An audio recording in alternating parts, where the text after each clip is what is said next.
business practices appears to be picking up steam after much resistance. Reporters from Forbes magazine were ordered to testify before a new grand jury on Thursday, giving details about a cover story that published on Donald Trump in 2015 and his apparent fixation with the magazine's estimate of his net worth. The testimony arrives just 2 weeks before Manhattan DA Cy Vance is set to leave office, December 31st to be exact, on what could be a historic note by possibly bringing charges against a former U.S. president. With me now, David Cay Johnston, tax expert, founder of DCReport.org, and author of The Big Cheat. David, it's great to see you. Thank you for joining us on this. And you are the quintessential guest for a conversation like this one, because with that, I want to read for you some of which was offered up during this Forbes testimony. That Trump told me that I look better if I'm worth $10 billion than if I'm worth $4 billion, as reported in the article. More specifically, that Trump told me that a higher net worth number was, quote unquote, good for financing. Also, that as reported, Trump said that during the early 1990s, Forbes' estimate were actually high, as Trump put it, and he deserved to be off the list. What could this mean, David, for Cy Vance's case? Well, I anticipate they're going to bring a racketeering charge against Trump, New York State racketeering charge. And it's one thing to assert to local property tax officials or a banker you're trying to get a loan from that your worth is, let's say, $100 million. But if you claim it's $1 billion, that's fraud. Valuations matter. And in Trump's case, we know that he has, for example, argued that his golf course in Westchester County, New York, is worth $1.4 million. But on his presidential form, he says $50 million. And in interviews, he says more than $100 million.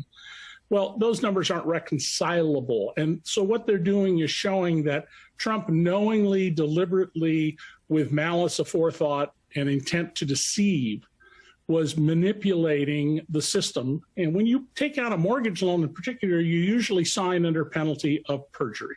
So here's the thing, though. Let me play devil's advocate here for a moment, because it's one thing, right, to have these conversations with Forbes magazine. We know, obviously, the former president was already a public figure. He was incredibly astute in and aware of his net worth, always talking about it, not only in instances like this, but on late night television, for instance.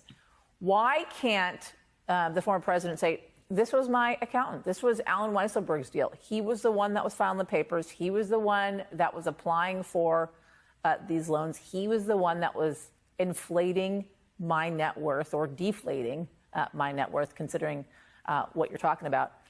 Why not that? Well, first of all, at the end of the day, when you sign a document like your tax return, you're responsible for it, even if it was prepared by somebody else. And Donald Trump, as I broke the story more than 5 years ago, once actually forged his own tax return. He didn't file the one his accountant and tax lawyer prepared for him. He substituted a different one, and he was found to have committed civil tax fraud in 2 different trials involving that tax return. Now, certainly Trump's team, when he's indicted, and I'm certain he will be indicted, is going to try and lay the blame on everybody else. And so what the prosecutors want to show is that if Alan Weisselberg phonied up documents, it was at the direction of Donald Trump, which is, by the way, exactly what was charged and confessed to in the Michael Cohen case, right, that he acted at the direction of Donald Trump. So you're certain he's going to be indicted? Then what? Oh, yeah. They would not have done all of this and know how much they know, and many things that I know about, if they weren't going to do this. Mark Pomerantz, the special prosecutor, shut down his very lucrative law practice to work for government pay. Yeah, they will indict him. Exactly when, I don't know. I don't expect it'll be on a straight tax charge. I think there'll be a tax charge, but the key charge will be racketeering. You think, considering knowing who Cy Vance is, how he's prosecuted, how he's been investigating the Trump Organization for the better part of 2 years, it'll happen before his term ends, which is December 31st? And if so, if the indictment comes down, whether or not it's in the next 2 weeks or in the new year, what happens then?